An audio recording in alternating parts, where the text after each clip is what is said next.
warahmatullahi wabarakatuh. Bismillahirrahmanirrahim. Alhamdulillahirabbil alamin. Allahumma shalli wa sallim wa barik ala sayyidina Muhammadin wa ala alihi wa sahbihi ajma'in, amma ba'du. Para jamaah, Bapak dan Ibu, wabil khusus ahlul musibah, keluarga Bang Amir, Bang Dodi, Pok Misni dan semuanya, khususnya Pok ya Tika ya. Mudah-mudahan keluarga ini selalu dalam keberkahan. Almarhum Bapak Muhammad Aryadis bin Sukandar yang dipanggil Allah 40 hari yang lalu, semoga beliau ditempatkan di sisi Allah Subhanahu wa taala di tempat yang paling indah dan beliau meninggal membawa iman dan Islam.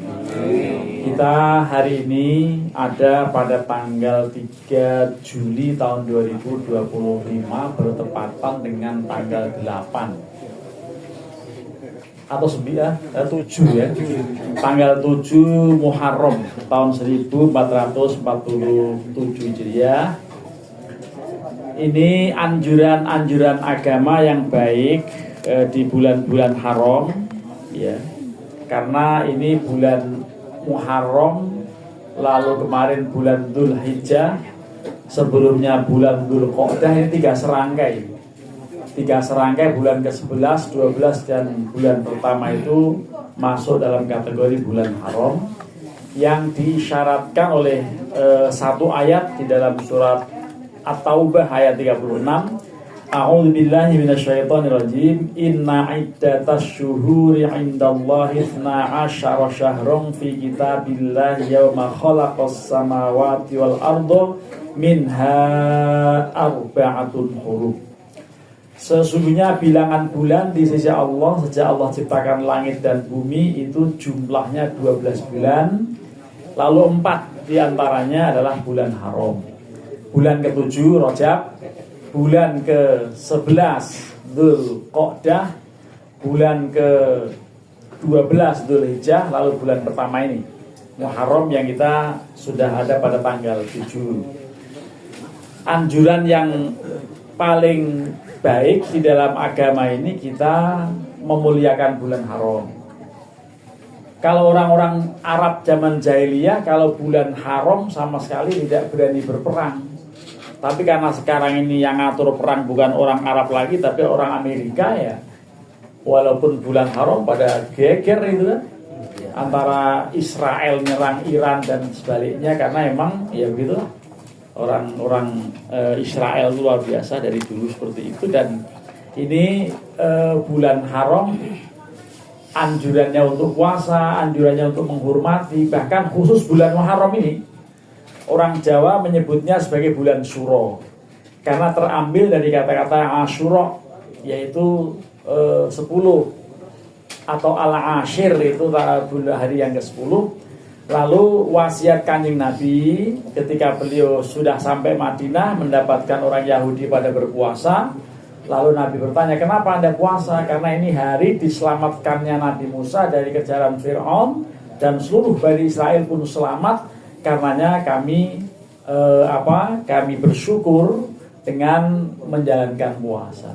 Mendengarkan informasi seperti ini, Nabi mengatakan, nahnu ahaqqu bihi minkum. Kami ini lebih berhak untuk bersyukur atas diselamatkannya Nabi Musa dibandingkan kalian. Nah, karenanya Rasulullah memerintahkan fa'amaro bisyamihi. Rasulullah memerintahkan untuk berpuasa pada tanggal 10. Di kesempatan yang lain Rasulullah juga menganjurkan agar puasa tanggal 9. Nah, karenanya nanti hari Sabtu ini, Sabtu lusa itu, ini sebaiknya kita berpuasa. Ya, puasa tanggal 9 namanya puasa Tasyua, puasa tanggal 10 namanya puasa Asyura. Lalu Nabi pernah bersabda terkait dengan tanggal 9-nya ini, karena beliau menyebut, kalian jangan beda dengan Yahudi, baik penampilan fisik maupun cara ibadahnya. Kalau Yahudi puasa tanggal 10, maka kalian puasa juga tanggal 9 dan 10, biar beda. Atau tanggal 10 dan 11. Itu dari sisi ibadah. Dari sisi penampilan, kalau orang Yahudi itu gemar miara kumis. Kita orang Islam dianjurkan jangan miara kumis, tapi yang dipiara jenggot. Gitu. Tapi ngomong-ngomong jenggot nggak ada yang punya. Ini nggak ada yang punya jenggot. Tapi jenggotnya kalau cuma 2 lembar ya usah panjang-panjang lah. Ya, kalau jenggotnya lebat, bangkeli gitu ya, itu di tiara itu jenggot. Tapi kalau saya nggak pede lagi karena jenggotnya warna putih, warna hitam putih. Jadi tua banget aja. Jenggotnya itu hitam putih jadi.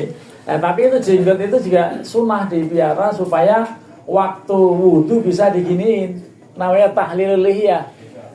Kalau nggak punya jenggot mau giniin apa? Jadi dipiara jenggot itu anjurannya. Kalau mbah saya dulu yang begini, kamu jadi orang harus bagus.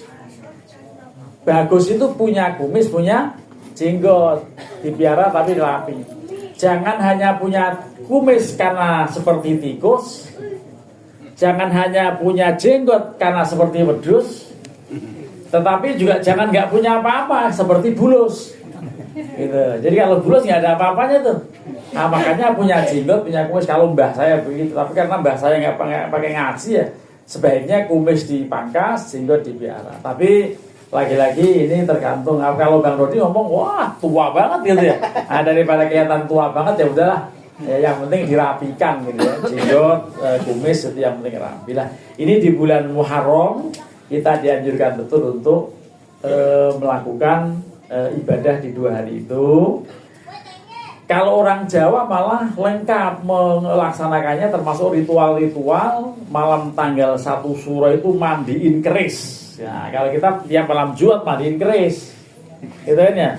Jadi kalau habis hubungan badan jangan langsung tidur Pak, dimandiin dulu itu kerisnya itu. Nah, ya. Jadi mandi dulu gitu ya. Mayu ketawa-ketawa. Padahal memang begitu anjurannya itu apa? Setelah itu dicuci lalu wudhu, baru mandi. Jangan langsung keramas, dingin juga ya. Keramas dulu itu kerisnya. Iya, jadi itu dikeramasi lah. Kalau malam Jumat dianggap sunat, kenapa? Karena waktu subuh mandi itu bisa 2 niatnya. Pertama, niat mandi jinabat karena semalam perang antara Israel sama Iran gitu ya.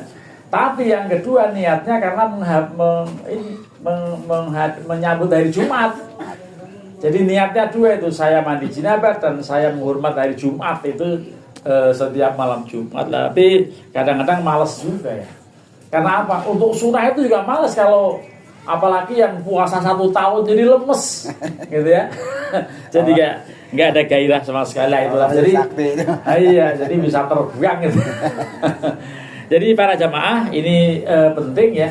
Orang Jawa itu tidak berani hajatan. Ya di Jawa gitu ya. Pokoknya asal suro wah udah nggak berani. Nikahin nggak berani, nyunatin nggak berani, bangun jembatan, bangun musola, bangun apalagi bangun rumah tuh nggak berani. Karena dianggap sebagai bulan yang gawat keliwat-liwat, ingin kepati-pati. Jadi itu orang Jawa begitu. Padahal kalau Gus Muafiq menerangkannya karena apa? Orang itu pada bulan bulan Syuro, bulan Muharram, karena menghormati orang-orang Syiah pada berkabung. Nanti tanggal 10 itu ada orang yang menyiksa diri itu, mukul-mukulin kepala, mukul-mukulin badannya sendiri, semakin banyak darah keluar, itu semakin sukses cara berbelasungkawa mereka begitu. Sebagian orang Syiah begitu menjalankannya, ya, menjalankan berbelasungkawa atas dibantainya Sayyidina Husain di padang Karbala ketika itu, yang kemudian sampai sekarang orang-orang Syiah itu terkonsentrasi khususnya di Iran. Pemberani betul itu, ada Ayatullah Khomeini itu luar biasa itu ininya. Itu sudah berulang kali kalau seandainya betul-betul mau diancam dibunuh oleh Israel, geger dunia. Karena Rusia sudah mengancam. Seandainya mau ada ancaman sampai terjadi betul pembunuhan terhadap Ayatullah ini, wah geger itu. Nah, oleh karenanya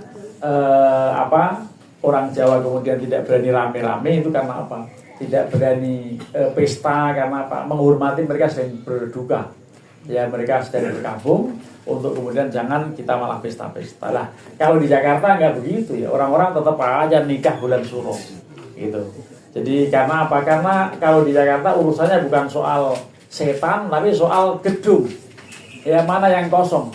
Ya, gedung mana tanggal berapa yang kosong kan gitu. Nah, biasanya suro banyak yang kosong lah. Karenanya di bulan suro ini kita betul-betul termasuk anjuran ini. Ini anjuran ini kan muncul anak yatim ketika ayah meninggal, itu anak yatim yang di bawahnya itu. Ya, anak yatim itu diurus dan anjurannya itu untuk diusap kepala anak yatim itu. Jadi barang siapa yang mengusap kepala anak yatim pada tanggal 10 itu nanti akan ada keberkahan. Ya, seluruh tahun akan memperoleh keberkahan karena melakukan santunan di hari tanggal 10 itu. Karena kalau ada edaran di masjid ini sudah dianjuran untuk itu, udah menyumbang aja. Ya, walaupun sebatas kemampuan masing-masing tentunya. Tapi niat untuk apa? Untuk menyantuni anak yatim. Dan memang anjurannya diusap kepala anak yatim, tapi usapnya yang benar. Jangan diusap jidatnya lalu diuyak begitu, jangan begitu. Tapi usapnya dari belakang, lalu ke depan, ke atas, ke depan, lalu tangannya masuk ke saku ini, ngambil amplop, kasih dia amplop. Yang paling benar kan ngasih amplopnya itu. Jadi usap-usap nggak kasih duit, marah dia. Ya, diusap-usap nggak kasih duit, ya marah dia. Ya, anak yatim jangan begitu. Ini ada anak yatim 2 di sini kan, belum nanti di tempat-tempat lain. Ini anjurannya betul-betul untuk ya yang piatu yang tua-tua udah enggak. Ya.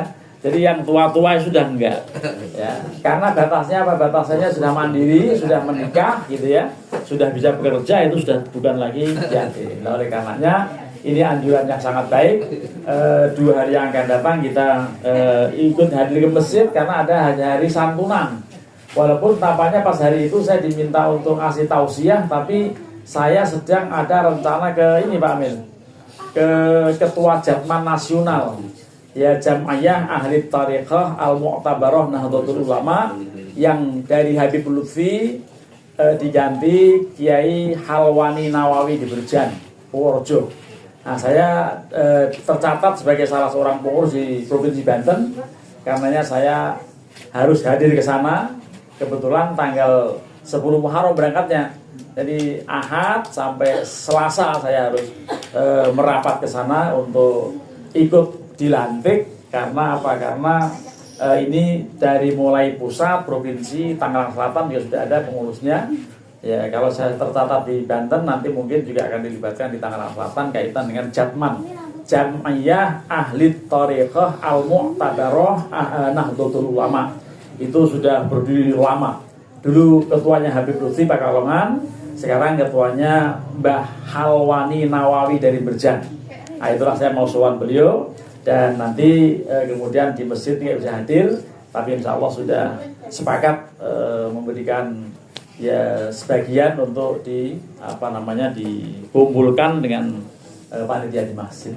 Demikian, mudah-mudahan diingatkan pada masyarakat untuk perhatian betul dengan soal menyantuni anak yatim, mengusap kepala anak yatim. Dan terakhir, siapapun yang merasa jadi kepala keluarga di hari itu, khusus hari tanggal 10, berarti hari Ahad kan tanggal 10 itu ya, 10 Muharram, itu dianjurkan untuk diamprakin dompetnya. Gitu. Udah diamprakin aja udah, ya. Pokoknya jangan dihitung lagi. Ngasih uang belanjanya ke istri jangan dihitung, ya. Syukur-syukur digerojokin semuanya gitu. Karena apa? Dengan begitu, ini protes nih, ibu-ibu kalau nggak dilakukan begitu, protes. Ya. Karena itu anjurannya kalau menjalankan itu sekali itu nanti sepanjang tahun akan diberikan keberkahan rezekinya. Ya, jadi jangan pelit kepada anak yatim, jangan pelit, pada keluarga jangan pelit. Diamprakin aja dompetnya. Kalau saya amprakin tiap hari nggak ada duitnya sih. Gitu ya. Nah, ini mudah-mudahan ada manfaat. Kita akhiri dengan doa. Tentu Pak Amil yang akan mengumandangkan doa. Dari saya mohon maaf kalau ada yang kurang berkenan. Wallahul muwaffiq ila aqwamit thoriq. Assalamualaikum warahmatullahi wabarakatuh. Waalaikumsalam warahmatullahi wabarakatuh.